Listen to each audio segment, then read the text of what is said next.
No, ex-military. Works for an NGO now. You've got him on the line? Exactly. He's on the ground now, actually. I should really, get back to it. Of course. Go ahead. Oh, and Kate, send me a note later. Thanks. Hello, Nathan? Sorry to keep you waiting. My editor. Where were we? Hey, you were asking about the guy, the one that went back there, the guy that, Ah, that's right. And did you know him well? No, not really. He worked maintenance on our trucks. He was employed by IDAP. No, nothing like that. I mean, he just helped us out a few times. Off the book stuff. Guy was a local mechanic. Family business type thing, you know? I see. I remember he had a place on the edge of town, not far from our setup. We'd chat from time to time. He's a nice guy, friendly.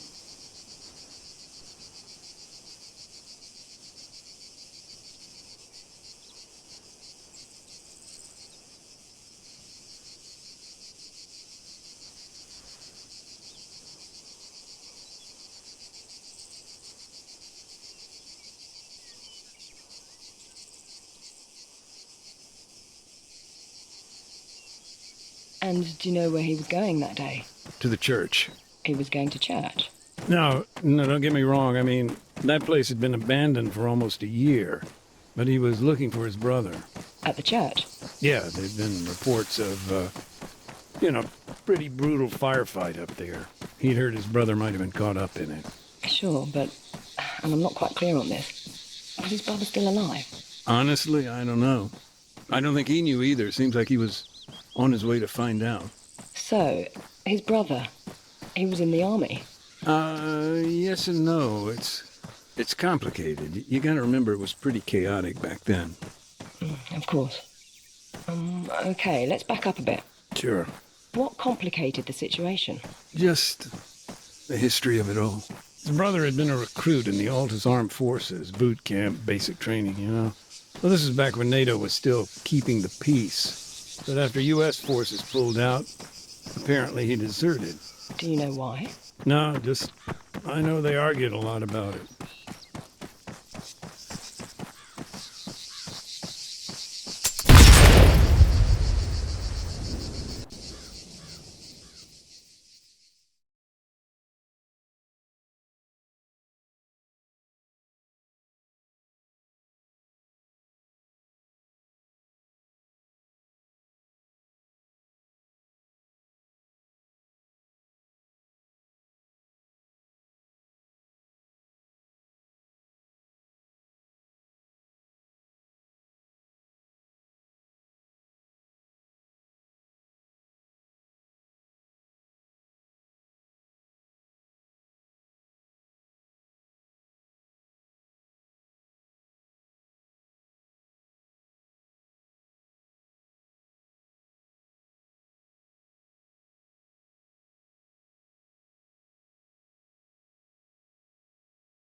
Hello, Kate speaking.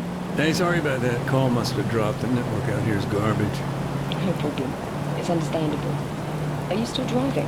Yeah, we're not at the town yet. Hold on a sec. Andy, we almost there. We're, a little ways out. Oh, and we need to make one quick stop, too. Thanks, bud. So, where'd we get cut off? You were telling me about the church. The landmine? The accident. Right, yeah. Well, of course, a civilian casualty like that, particularly, at a church, I guess it kind of refocused our attention here. Had IDAP been particularly active in the area? Yeah. I mean, our project had a handful of camps spread across the country. But yeah, I was in the town itself for a few months. It's all different now, though. How so? Well, for one thing, IDAP used to be based right in the heart of Rio Castro. Of course, this was all pre-war. I remember, at that time, the local military maintained a checkpoint on the outskirts of town. That was understandable. I mean, the whole area was a kind of Wild West. Big mashup of civilian and guerrilla infrastructure. Disaster waiting to happen, really. I don't know. It's strange to see our camp based there now. Hey, sorry about the holdup. We're on the way now. All right, thanks, Andy. So, what's your role there today? Now, in general, the provision of aid. There was a lot of damage. IDAP fills the gap. Drinking water, basic medicine, post-war cleanup, in other words. And on the ground, how does that translate to your work? It's a mixed bag, like today. Part demining, part unexploded ordnance disposal. I see.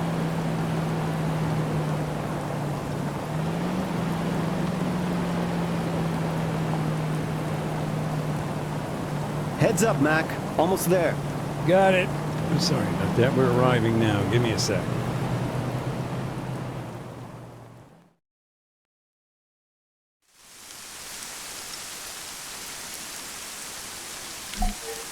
All right, Mac. That's your stuff all laid out here. Hold on just a sec, Kate. I need to get set up. Take your time. All right, then. You got everything? Detector working?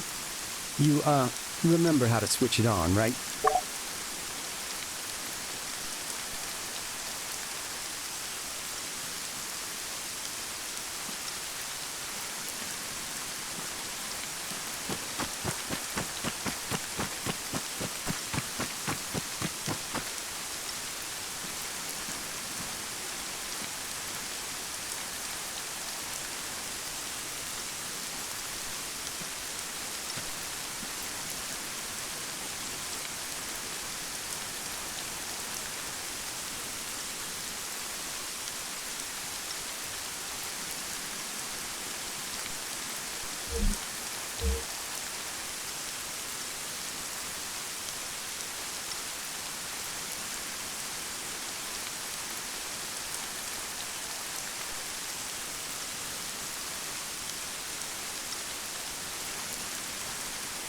Hey, sorry, I forgot to mention, the demining toolkit, totally forgot to pack it up this morning.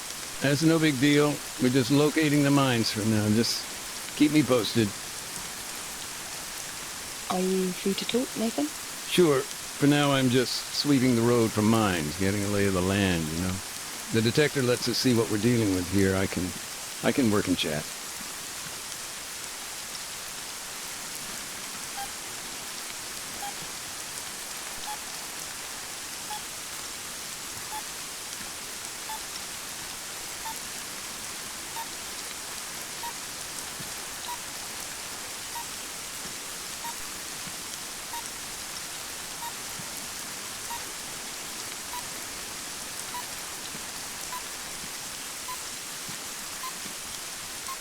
Question.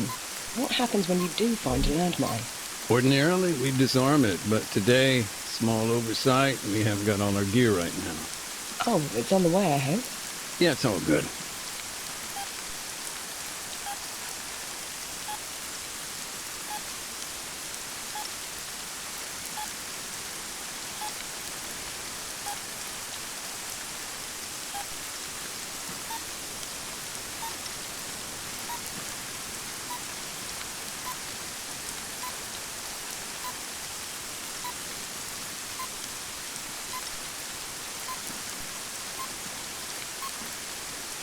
So, since the war's now over, has your own role changed at all?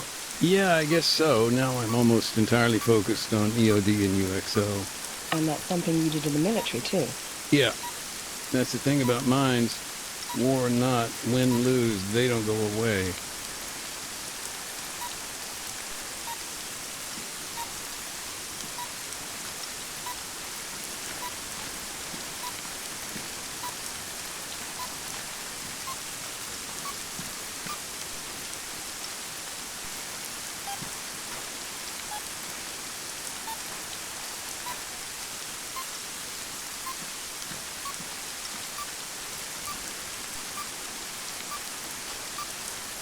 How many minefields are you facing on Altis? That we know of, 22.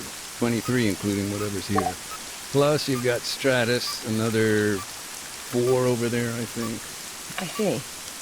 And can you estimate roughly how long it would take to remove them all? A lot of variables, but cleanup operation of this size, if it's only IDAP, we're talking years.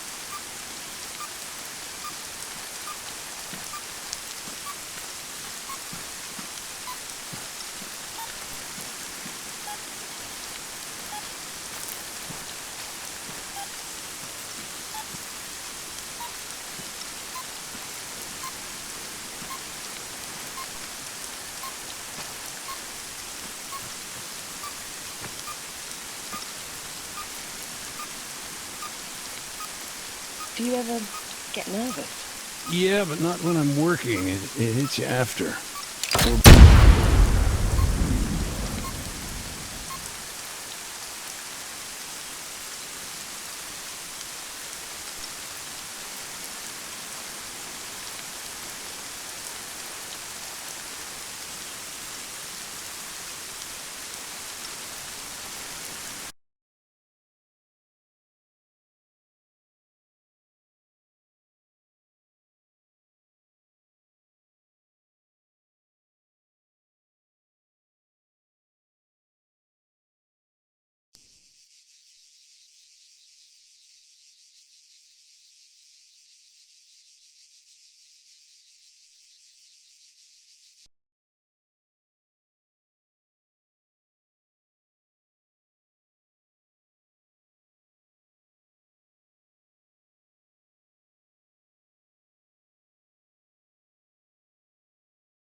So, the supply drop, this was when exactly?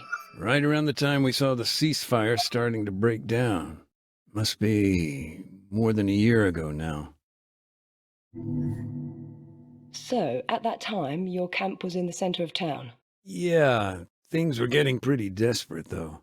I remember we hadn't been resupplied in months. No food, water, medicine. We were used to issues with logistics, but I don't know. In the end, it got so bad U.S. forces prepared an airdrop. Not an easy task, considering, but those crates, they really were life and death. That's why we needed somebody on the ground. Someone to make sure they came down okay. And who was that?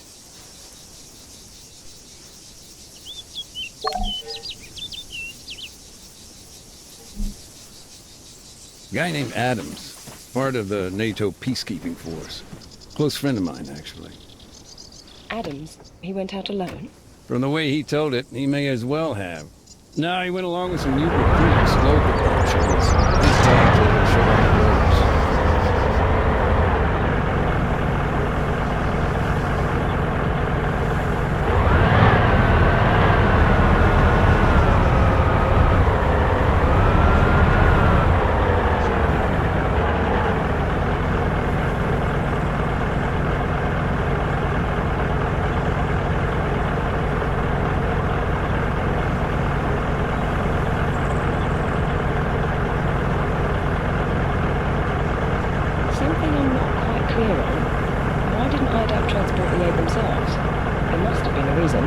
Yeah, there was. A couple of weeks previously, guerrillas had ambushed a convoy. It was some dissident group out to sabotage the peace talks.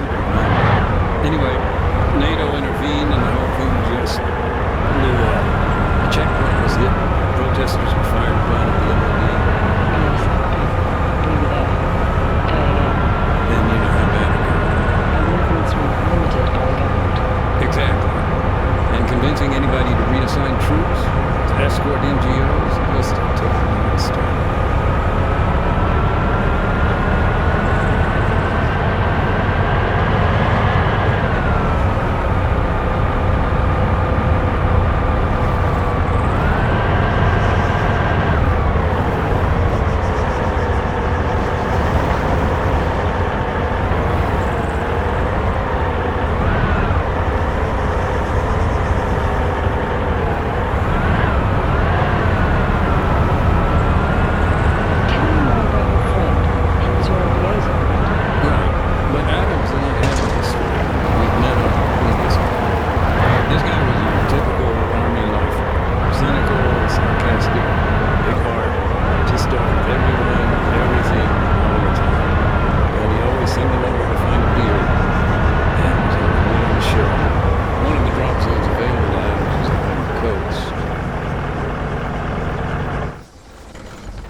Once he'd called in the airdrop, that was it. They just had to sit tight, hope for the best. One thing I don't understand, what were they doing there, all the way up in the mountains? The town, Oreo Castro, this place has historic ties with the guerrillas. For years, people here would provide them with food, water. I see. The government responded by draining the swamp. And that involved sending soldiers? Yeah, coin ops. Adams and his guys were there to remind them of their R2P. Just a sec, I'm getting a bit lost in the lingo here. Oh, gotcha. R2P is their responsibility to protect. Counterinsurgency can get real messy real quick. He was in charge of training, laws of armed conflict, that kind of thing.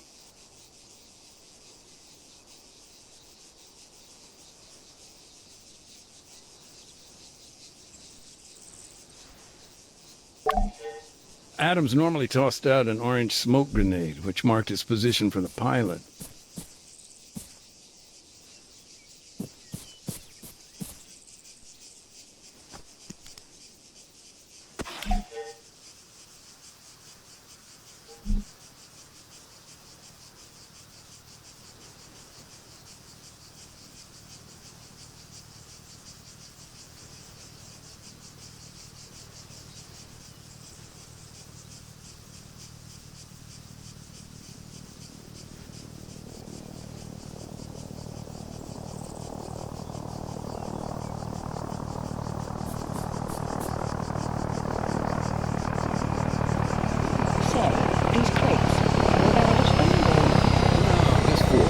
One contained medicine, another fresh drinking water. The rest were packed with rice or grain. Adams had to inspect each one individually. Later, we'd arrange collection.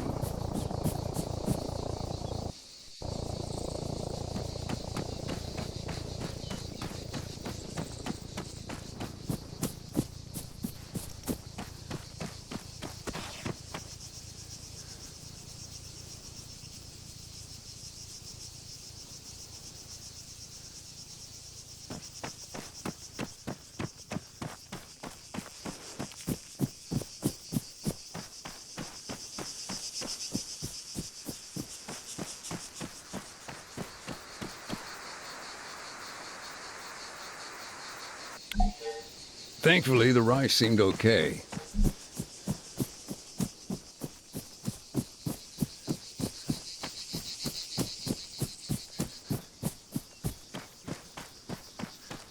Disembark. Solid copy. Waiting. Standing by. Ready. It wasn't uncommon for the sacks of grain to split on impact, but that time, we got lucky. He didn't lose a single one. Silence.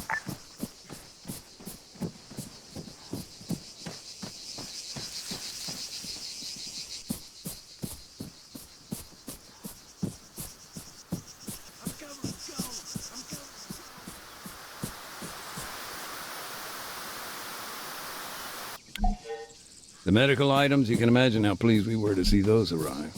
So they landed safely. Yeah, they were fine.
Now, the thing with airdrops, they're not exactly subtle.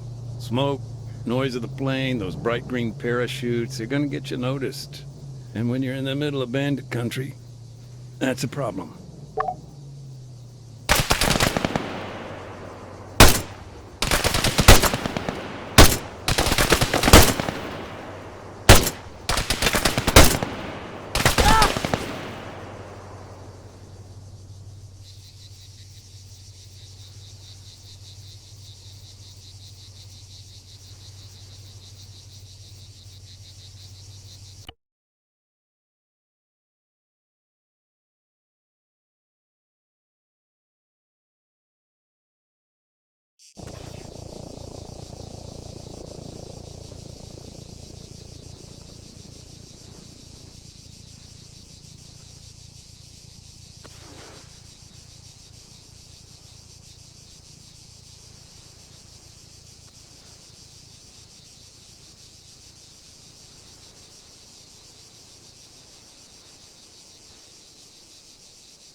Dismount. Copy that. Standing by. Waiting. Standing by. Get ready.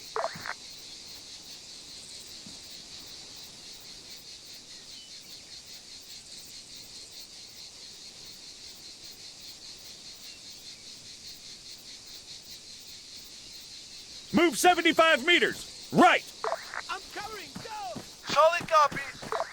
Covering fire.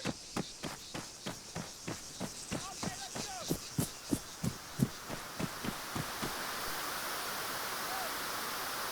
go. Waiting. It wasn't uncommon for the sacks of grain to split on impact, but that time, we got lucky. He didn't lose a single one.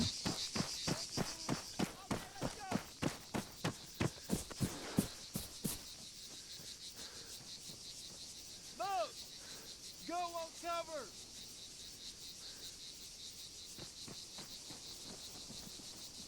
Go.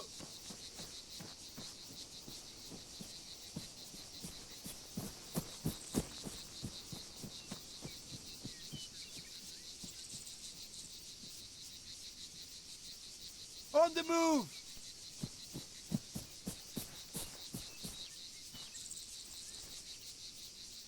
Move 100 meters. Right. On the way.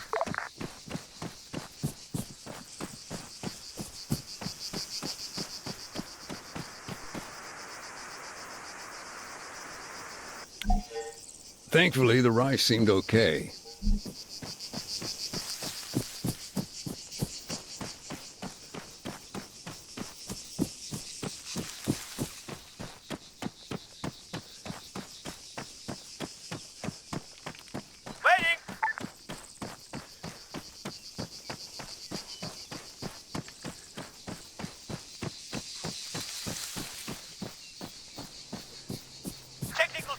Now, the thing with airdrops, they're not exactly subtle. Smoke, noise of the plane, those bright green parachutes, they're gonna get you noticed. And then you're in the middle of bandit country. That's a problem.